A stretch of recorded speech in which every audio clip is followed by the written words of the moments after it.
Sabemos que no dia 8 de março comemora-se o Dia Internacional da Mulher, uma data tão importante que nos remete às lutas e conquistas das mulheres na comunidade atual em que vivemos.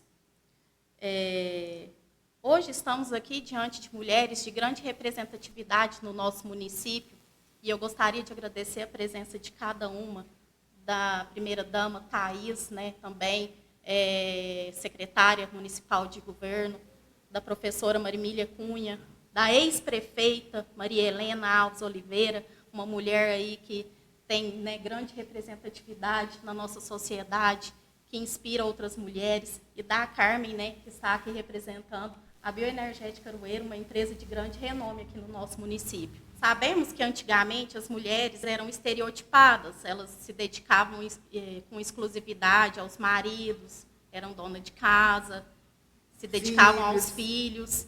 E com o passar do tempo, essas mulheres elas foram conquistando e garantindo o seu espaço, seja ele no meio público, seja ele no meio privado, em diferentes classes e em relações públicas e sociais.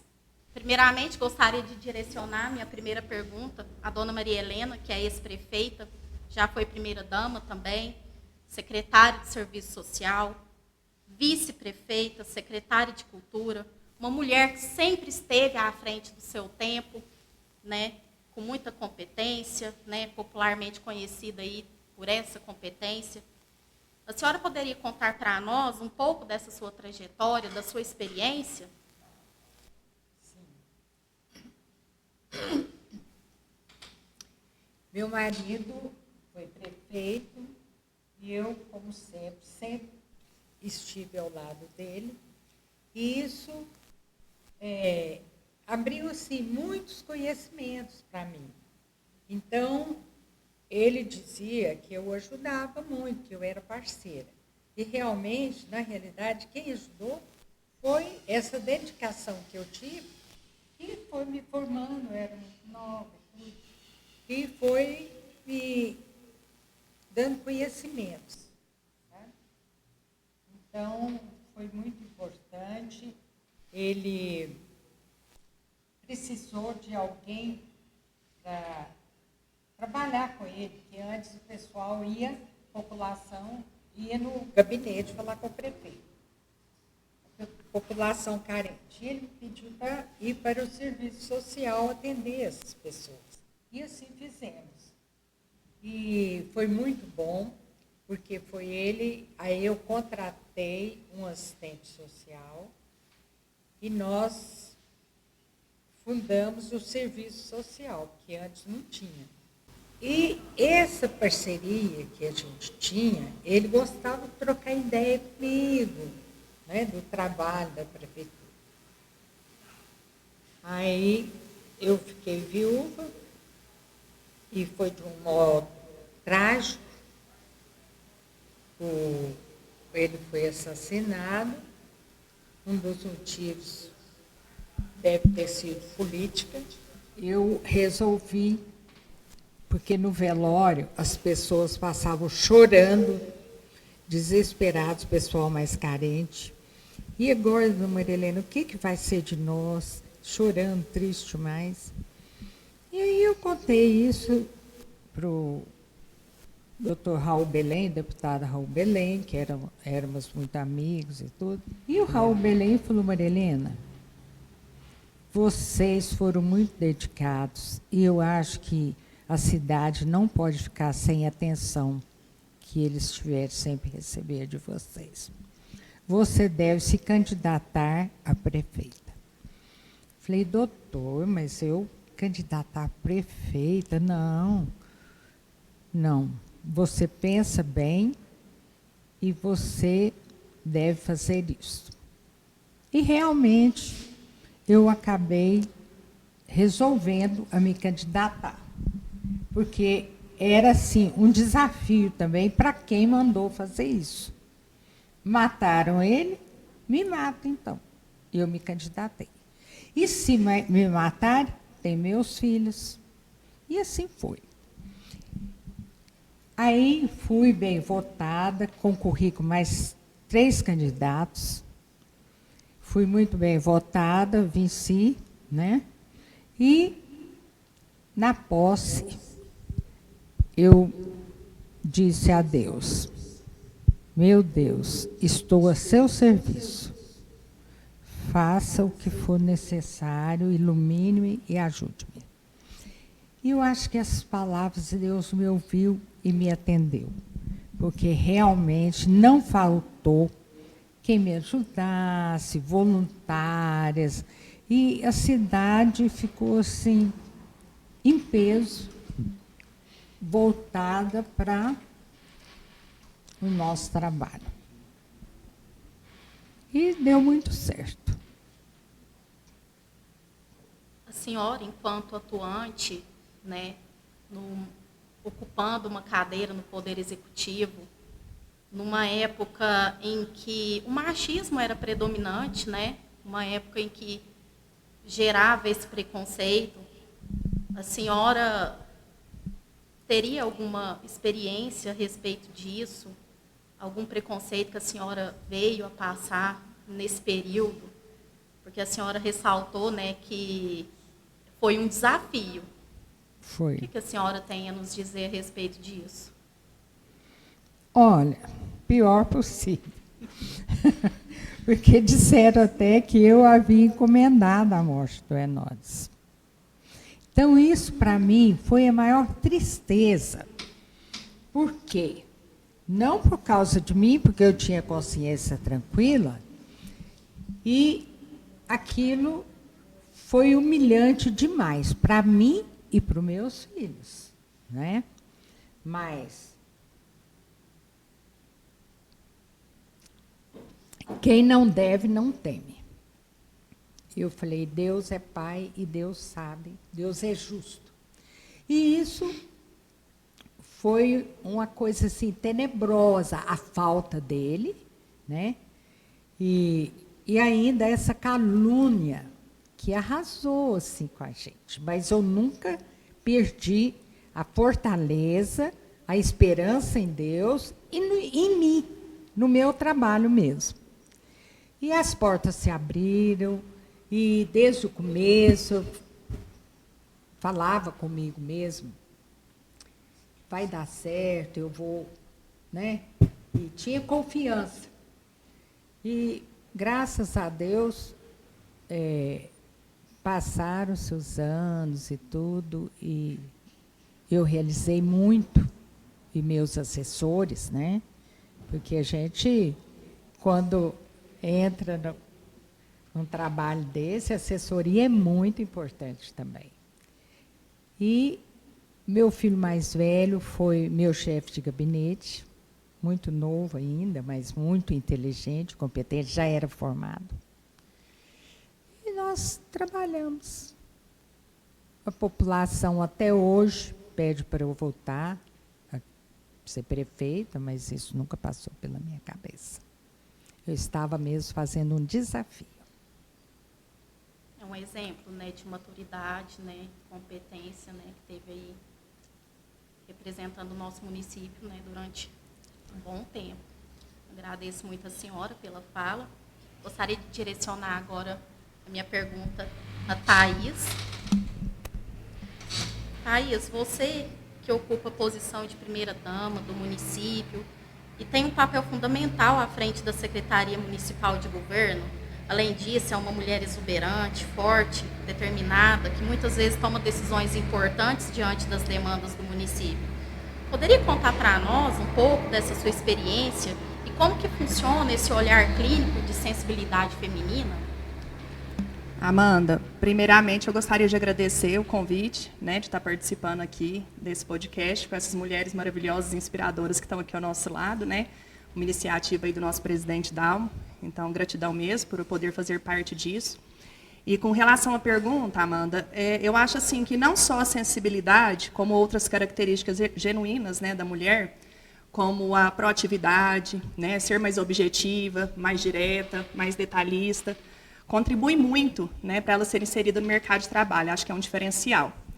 E pensando assim na gestão municipal, onde eu trabalho, O prefeito, por exemplo, ele trabalha na elaboração de projetos, ele quer que esses projetos sejam realizados o mais rápido possível, e cabe a nós, gestores municipais, que estamos ali ao lado dele, fazer isso da melhor forma possível, cuidar, assim que eu digo, da parte burocrática, dos processos, que são muitos, para que isso seja feito da melhor forma possível, no menor tempo possível e de forma segura.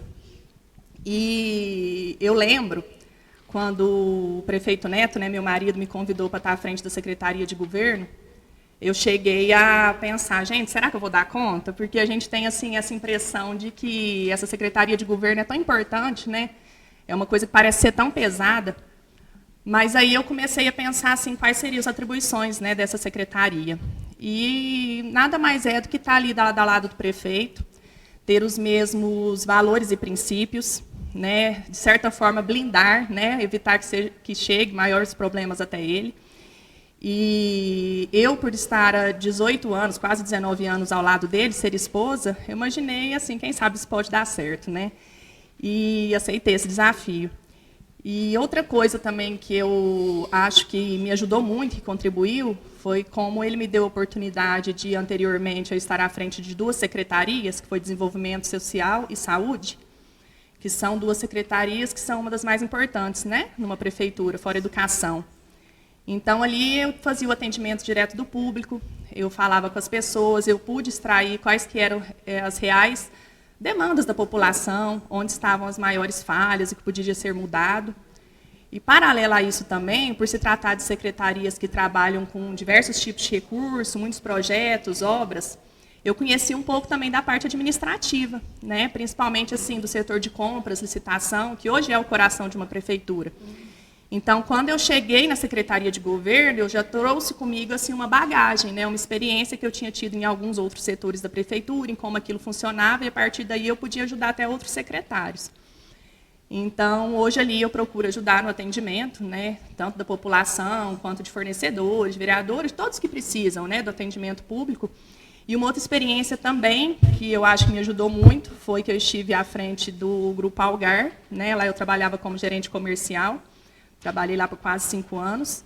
E, apesar de ser contextos assim, totalmente diferentes, eu digo que lá também a gente trabalhava com metas, com objetivos. E, inclusive, nosso salário era feito em cima do alcance dessas metas, né? Quem trabalha com venda sabe disso.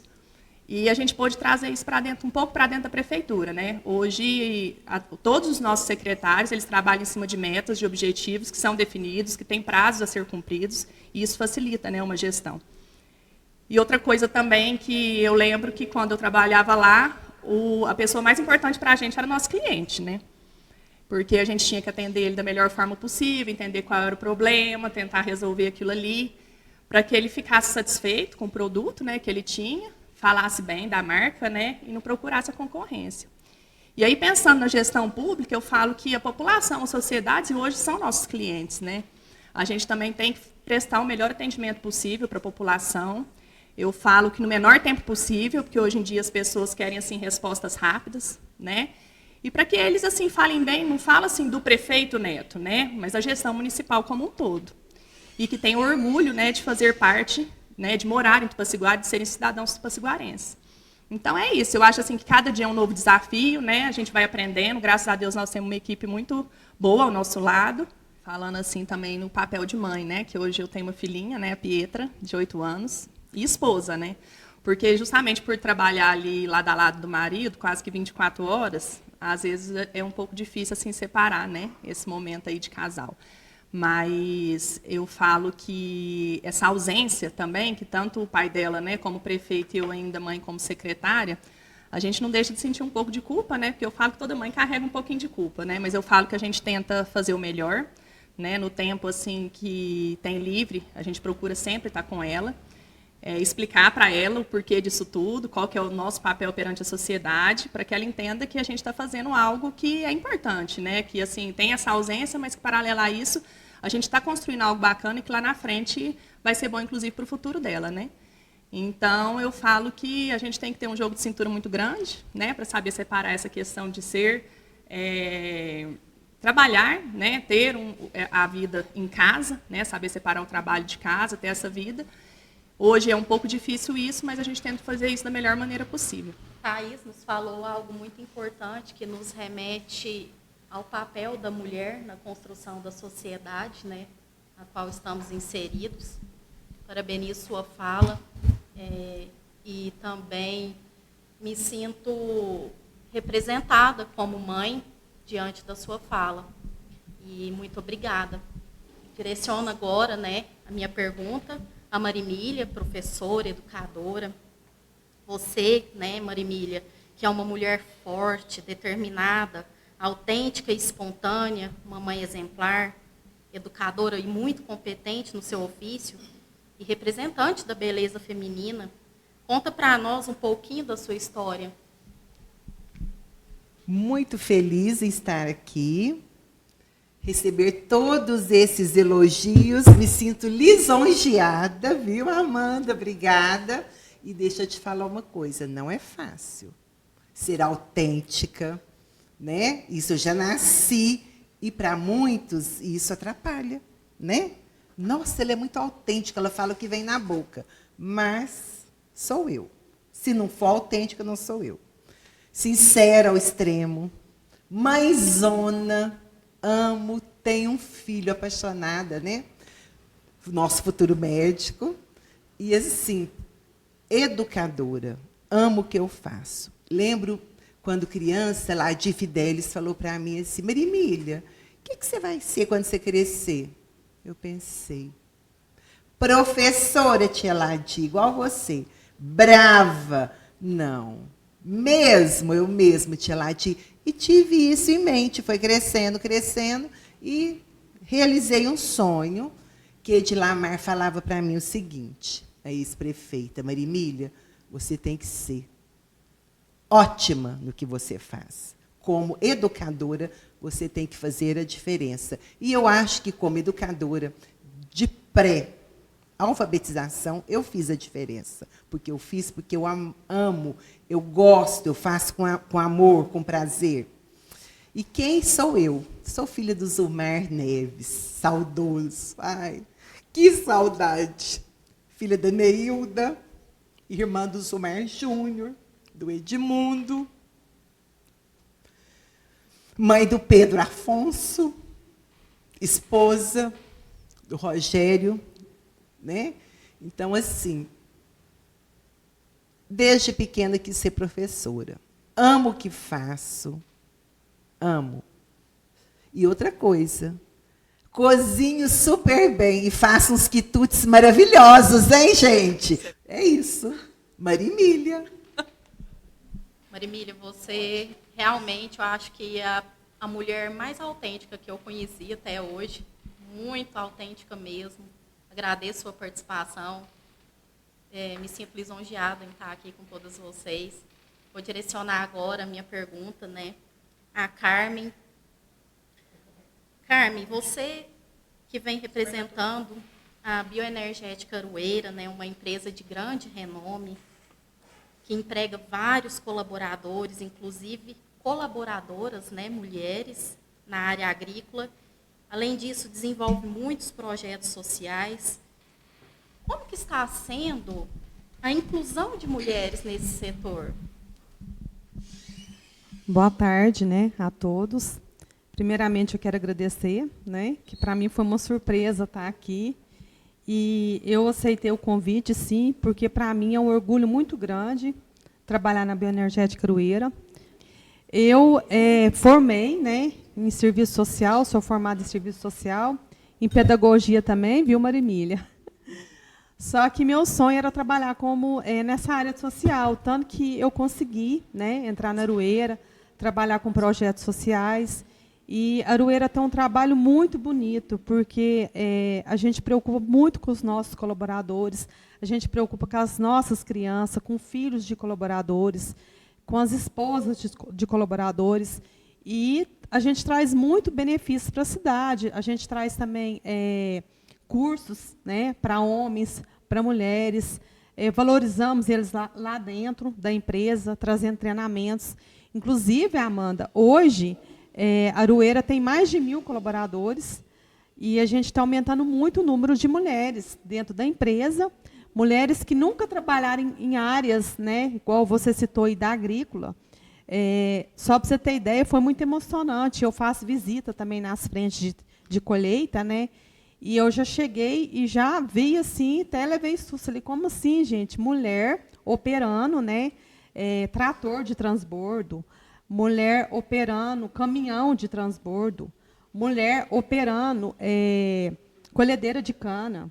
Então, assim, hoje a mulher está ocupando um espaço muito grande na sociedade. E eu tenho orgulho disso. Por quê? Eu, como trabalho na parte social, a gente está ali, não é só para ajudar, mas para promover, cada dia que passa mais, essa mulher. Então, é um orgulho muito grande para a gente preocupa muito com a sociedade e principalmente com nossos colaboradores. Carmen, muito obrigada. Nós percebemos na sua fala, né, que lugar de mulher é onde ela quiser, né, onde ela realmente quiser estar. O que vocês me falam a respeito disso? O que a mulher precisa ser ou fazer para conquistar o seu espaço, para continuar, né, na nossa luta? Porque a luta ela não termina, a gente precisa sempre dar continuidade, ter força, empoderamento. Essa questão do empoderamento, o que vocês podem falar a respeito disso? Então, deixa eu começar aqui. Eu acho, Amanda, como você mesmo diz, que o lugar da mulher é onde ela quiser. E hoje a mulher está ocupando um espaço muito grande na sociedade. Como a Thaís falou, né?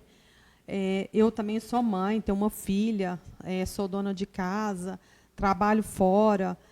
A mulher hoje ela ocupa um espaço muito grande na sociedade e ela vem conquistando muita coisa boa. Então, assim, a mulher hoje ela pode tudo. Hoje não tem mais isso. Isso é só o homem que faz, isso é só a mulher que faz. Não. Hoje nós somos todos iguais. E a mulher ela pode fazer o que ela quiser. Depende da força de vontade dela falar, não, eu quero, eu vou conquistar o meu sonho. E eu estou assim, igual eu trabalho na empresa, muitas pessoas chegam em mim e perguntam, eu gostaria de fazer isso. Será que contrata a mulher? Vamos tentar, vamos fazer. Então, assim, é bonito a parte da mulher na sociedade. Inclusive, né, a mulher, em determinadas ocasiões, né, ela tem mais paciência, né, em lidar, principalmente com pessoas, com o público. Você, Carmen, citou aqui agora há pouco que talvez a própria empresa dá preferência na contratação de uma mulher, justamente pelo fato dela ter essa paciência, né, de estar lidando com o emprego ali, com a sua função, a qual ela é destinada, não é verdade? Isso, inclusive, Amanda, a gente tem o setor da agrícola lá, que esses dias eu estava conversando com o encarregado, com o supervisor também, e ele me falou que as mulheres, elas têm muito cuidado com os maquinários, e isso é muito importante. Com isso, elas estão ocupando um espaço maior dentro da empresa. E em outras áreas também. A gente tem mulheres também lá no administrativo, temos mulheres também na indústria. E isso é muito importante, porque, como você diz desde o começo, o lugar da mulher é onde ela quiser. Inclusive, né, antigamente, né, Marimília, na educação, nós temos lembranças aqui, eu acho que todos nós temos, da tia da escola, né? De professoras. Das professoras, não desmerecendo os homens que são professores, que lecionam, mas a representatividade feminina nessa classe, né? Ela é muito grande. Muito. As lembranças são muitas que vêm à mente. Fala para nós um pouquinho dessa história. Eu lembro da minha infância, né? Vou citar eu de exemplo. Lembro da minha primeira professora, que foi a Sibeli de Souza, filha do seu Albacir. E a tia Sibeli foi minha professora no Jardim da Infância, onde que é a PAI hoje. Eu tenho 54 anos. Eu tinha uns 5 anos, né? Há 48 anos atrás. Eu tenho em mente, até hoje, o cheiro da tia Sibeli, o carinho da tia Sibeli.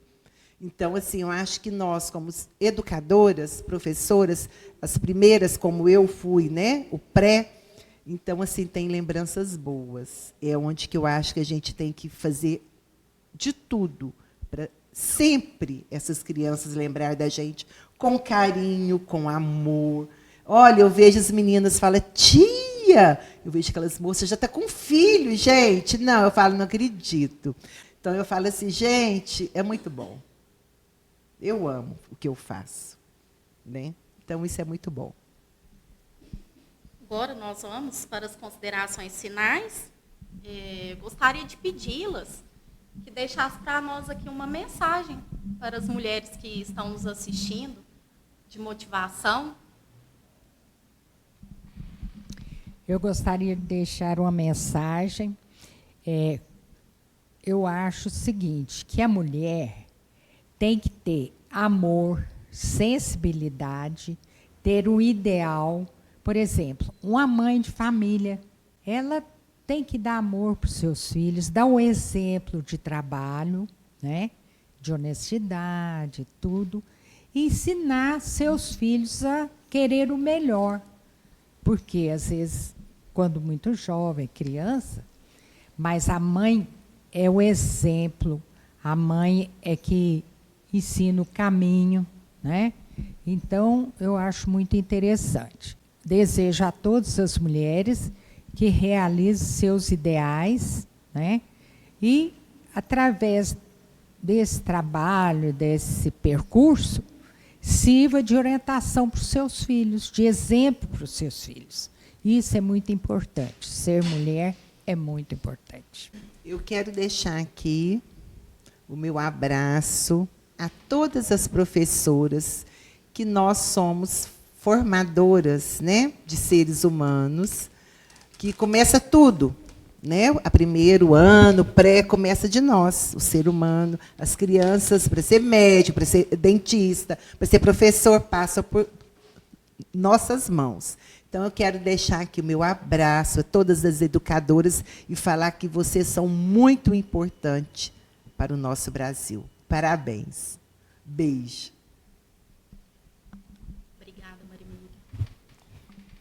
Eu gostaria, assim, de convidar todas as mulheres, né, como eu disse, que possuem genuinamente a força, a coragem, determinação, sensibilidade, para nos unirmos em busca de novos espaços na sociedade.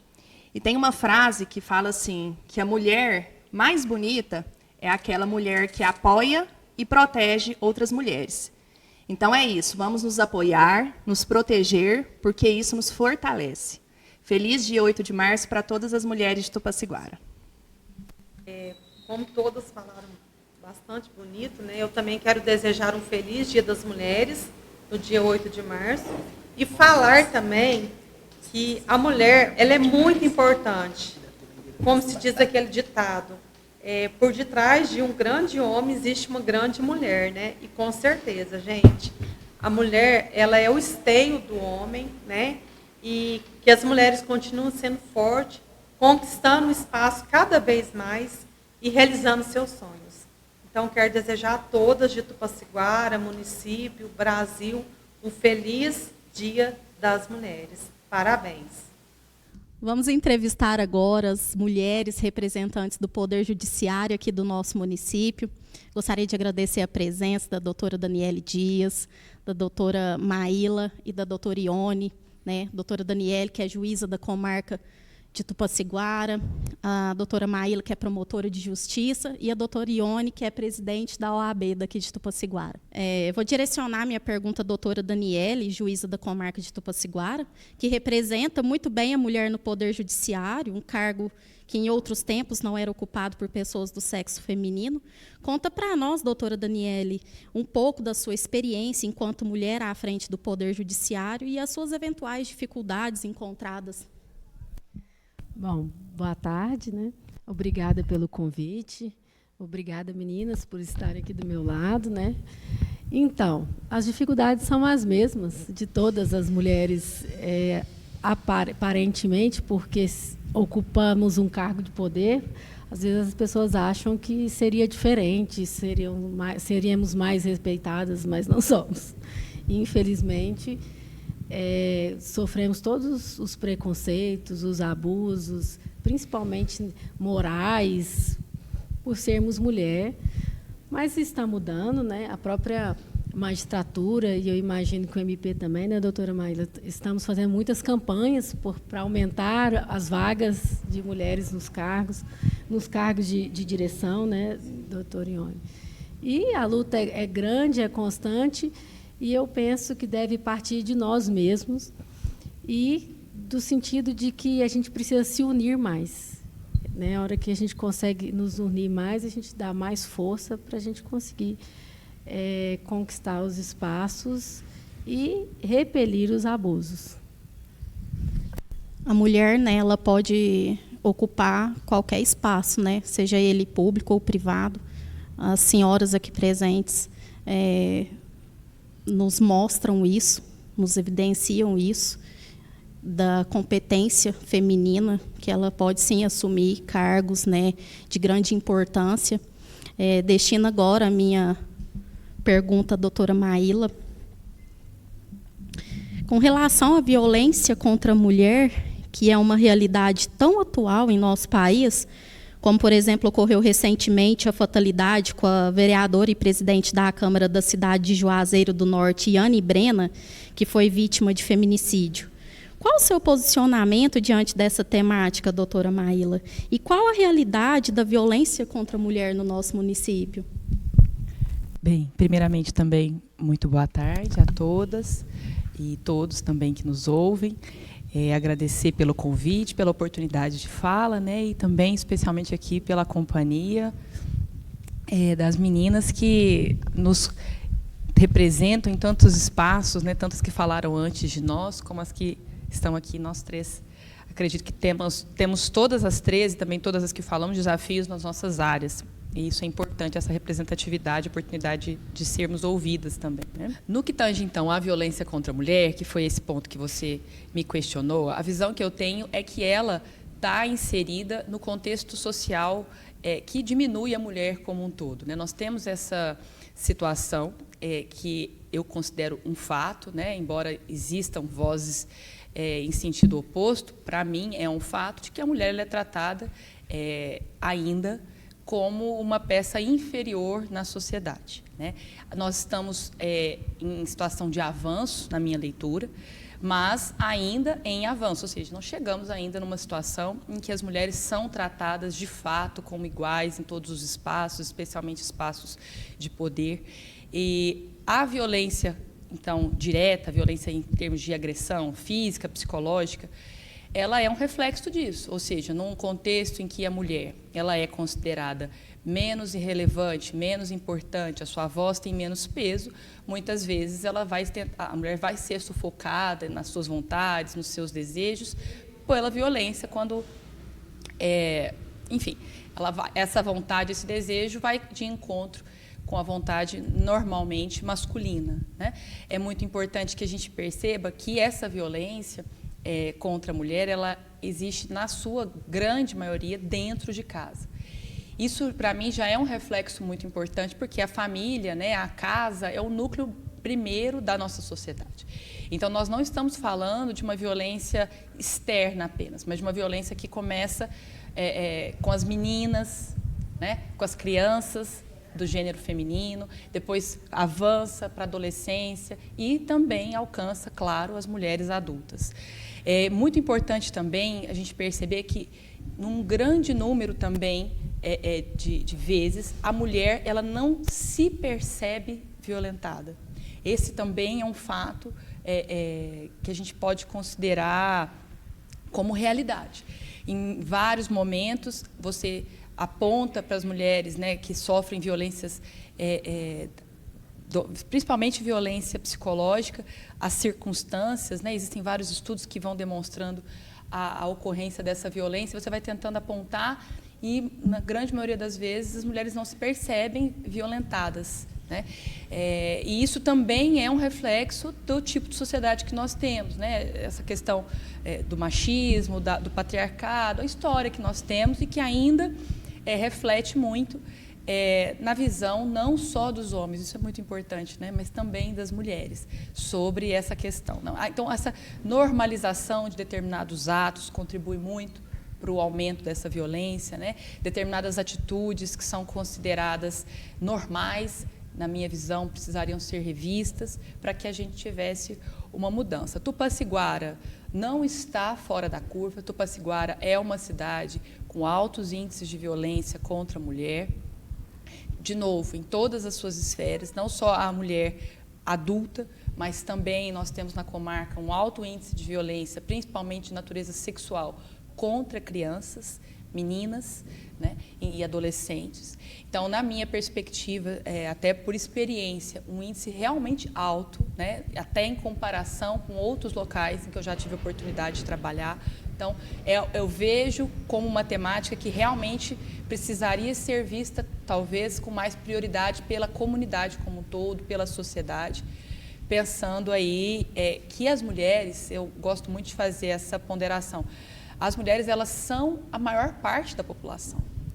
Então, quando a gente se percebe inferiorizada, isso me assusta. Mesmo a gente sendo a maioria, a gente não consegue, como a doutora Daniele se posicionou. E muitas vezes nós somos silenciadas, sim, né? Porque a gente não consegue se unir. Essa é a grande verdade, né? A gente tem uma sociedade que nos fragmenta e nós aceitamos essa fragmentação e isso, naturalmente, nos enfraquece. Então, a visão que eu tenho da violência é essa, que é um reflexo de um contexto social muito maior em que a violência acaba sendo o pico, o cume, a situação mais grave que acomete a mulher. Eu imagino que, diante das considerações da doutora Maíla, numa sociedade tão em pleno século XXI, né, nós vivemos uma situação de grandes índices de violência contra a mulher, é algo que impressiona, né? É algo que nos deixa incomodadas, né? Eu acho que a mulher ela precisa realmente sair da zona de conforto e buscar, né, ter voz ativa nessas questões. Obrigada pela participação, doutora. Direciono agora minha pergunta à doutora Ione, que é presidente da OAB de Tupaciguara. O que motivou a senhora, doutora Ione, a escolher a sua profissão e quais obstáculos você encontrou durante sua trajetória para chegar até à frente dessa instituição tão importante, a qual representa toda a classe de advogados do município? Bom, inicialmente, boa tarde a todos. Agradeço o convite, né, o espaço aqui. Agradeço a doutora Maíla, a doutora Daniele, que estão aqui. E, respondendo à pergunta, o que me motivou? Sonho.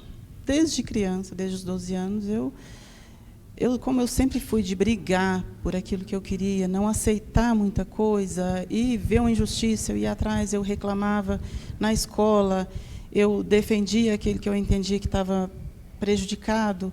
Isso fez com que eu me direcionasse minha vida para a advocacia e buscar realizar esse sonho. Dificuldades, enfrentei muitas mesmo, de lá para cá, desde dificuldades de ordem financeira, a preconceitos, né, todo tipo de preconceito, tanto em razão de ser mulher, em razão da condição financeira e em razão da cor. Esse é um fator que a sociedade, às vezes, fala, não existe preconceito mais, existe sim. E eu passei por vários em razão da minha cor, em razão da condição socioeconômica. É uma coisa que eu nunca aceitei, mesmo triste, mesmo chocada com a situação, quando eu passava por situação dessa natureza, eu sempre levantava a minha cabeça e falava, peraí, mas não é por aí. Se eu não mostrar que eu tenho direito e que eu tenho razão, eu nunca vou conseguir vencer. E foi assim que eu fui correndo atrás dos meus sonhos, enfrentando obstáculo por obstáculo, e chegar onde eu cheguei. Chegar à presidência, estar na presidência da OAB, fez com que eu amadurecesse mais ainda. Mas, para chegar até aqui, isso não era um sonho meu. Eu nunca visei holofotes, nunca corri atrás disso. Porém, isso aconteceu naturalmente. Antes, como eu sempre fui presente, sempre estive presente nas reuniões da OAB, e em tudo, fui convidada inicialmente a ser delegada de prerrogativas, estive à frente dessa comissão. Posteriormente, em outra gestão, eu estive à frente da Comissão de Direito na Escola. E, recentemente, como estive vice-presidente do Dr. Elibério, e nessa última fui eleita por grande maioria, tive apenas um voto contra. E estou aí, presidente, faço o meu trabalho por amor, eu amo advogar, não me enquadraria em nenhuma outra profissão, gosto de representar aqueles que confiam no meu trabalho, faço o melhor de mim, em qualquer das situações. Se eu assumir um caso, ver a doutora Maíla, a doutora Daniela falar a respeito da violência da mulher, essas situações, infelizmente, elas são bem fortes na sociedade. Isso vem do passado mesmo, essa sociedade ainda machista, e que muitas mulheres ainda aceitam isso. Eu procuro, ainda que advogando no criminal, mostrar isso para o cliente, que está errado, que essa situação não pode voltar a acontecer. E, quando sou procurada, nos casos de família, em defesa dessas mulheres, faço o que eu posso. Oriento, dou força, porque, muitas vezes, essa mulher também ela precisa ser acolhida, ela precisa ser ouvida. E, se a gente deixar passar esse momento, essa violência ela se perpetua. Então, à frente da OAB também, eu procuro não só exercer ali o trabalho de presidente, mas apoiar as advogadas também, que às vezes precisam, as colegas, e a todos aqueles que me procuram, de uma forma ou de outra, na orientação, seja no suporte jurídico. Então, estar à frente da OAB hoje me trouxe um amadurecimento, um conhecimento muito maior, e me sinto feliz, me sinto realizada, amo o que eu faço, e não teria como eu trilhar um outro caminho. Eu nasci para advogar, nasci para fazer isso, e nasci para defender os que eu considero, ou que realmente são mais prejudicados ou menos privilegiados. É isso. Obrigada, doutora Ione. Nós vamos agora para as considerações finais. Gostaria de pedi-las que passassem uma mensagem para as mulheres que nos assistem agora. Bom, é um desafio difícil, né? Porque a gente tem que falar de igual para muita gente que não está aqui na nossa frente. Mas o fato é o seguinte: nós temos a nossa força dentro da gente mesmo. E toda vez que a gente vê campanhas falando de violência doméstica, a gente sempre percebe um foco muito grande na punição do agressor.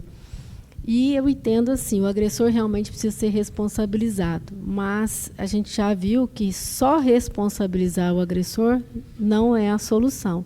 Até porque a nossa lei ainda prevê uma responsabilização muito singela, muito singela. Então, mas, ainda que fosse uma responsabilização pesada, não seria a solução, porque a gente precisa fortalecer a mulher, né? Fortalecer a vítima, porque a gente só é vítima de violência porque a gente está fraco, porque a gente está carente, né? Porque a gente está inseguro, porque a gente se sente sozinho.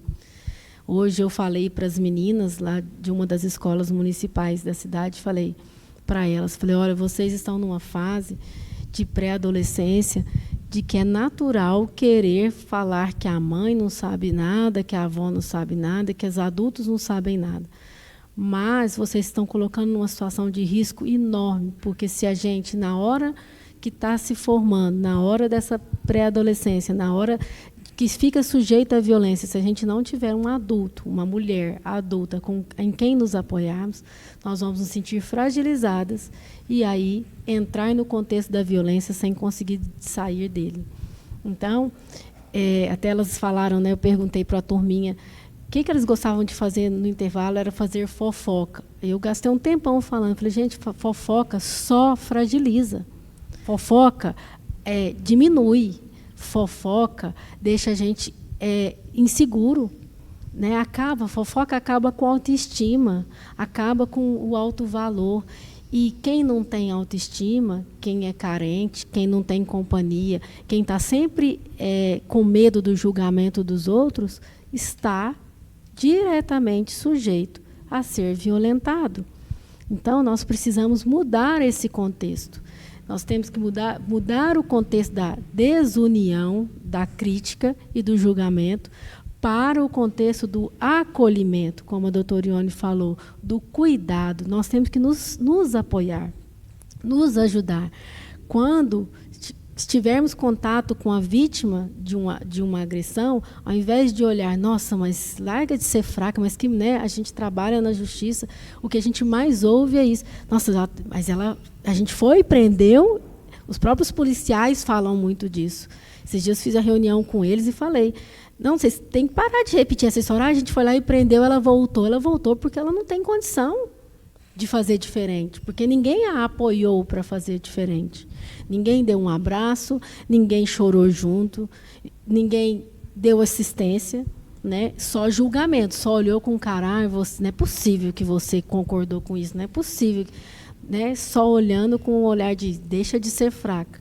E se a gente fosse forte, a gente não passaria por isso. Então, o que eu convoco, aproveito essa oportunidade aqui para convocar todas, não só para olhar a força que tem cada uma dentro de si, mas também para olhar com outros olhos todas as mulheres que estão à nossa volta, que estão sofrendo e que estão precisando ser acolhidas e não julgadas. Obrigada, doutora. Importante lembrar também que a violência ela também não é só física, né? Ela é psicológica, mental. As mulheres também sofrem. Exato. Bem, a mensagem que eu gostaria de deixar para as mulheres, especialmente que nos ouvem, é a mensagem de potência, né? Eu tenho essa visão de que nós precisamos perceber tudo que nós podemos ser, né? Eu agradeço mais uma vez por essa oportunidade de fala, porque muitas vezes, né, eu também vim de uma origem humilde, e o que mais me encorajou foi ver pessoas que podiam, né, que conseguiram, que lutaram, que correram atrás, que superaram dificuldades, e isso me fez, ao longo da vida, continuar acreditando que eu podia. Então, a mensagem que eu gostaria de deixar para as mulheres, todas as mulheres, independente de origem, classe social, etnia, cor, classe social, qualquer mulher pode o que ela quiser. E essa, para mim, é a grande mensagem que eu gostaria que algum dia todas nós tivéssemos dentro de nós, dentro do nosso coração. Se a gente escolher ser dona de casa, que seja por escolha.